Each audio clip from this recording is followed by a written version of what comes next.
Netanyahu की गुफ्तगू पर वापस चलते हैं। नेतन्याहू को रोक दिया जाएगा, अगले इंतखाबात होते हैं और कमला हैरिस अगर अमेरिका की सदर बनती हैं तो ये जंग खुद ब खुद ख़त्म हो जाएगी। उन्होंने ये वाज़ेह तौर पर कहा है कि हम मशरिक़ वस्ती में किसी जंग को अफोर्ड नहीं कर सकते, एंटरटेन नहीं कर सकते। आलमी जंग या इलाकाई जंग अमेरिका के मफाद में नहीं है, इसराइल के मफाद में नहीं है, ईरान के मफाद में नहीं है, खुद खित्ते के मफाद में नहीं।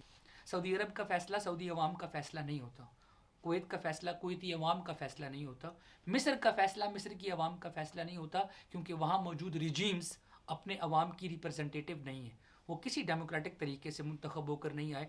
मुझे यकीन है कि तमाम आलम इस्लाम और आलम इस्लाम से बढ़कर अमेरिका, यूरोप, लातीनी अमेरिका और अफ्रीका, जहाँ कहीं आम इंसान बसते हैं, वो लोग इस बारे में ज़रूर सोचते हैं कि इसराइल एक जहर जालिम कोलोनाइज रियासत है, ऑक्यूपायर रियासत है और फ़लस्तीनियों को आज़ादी मिलनी चाहिए, ये उनका हक है।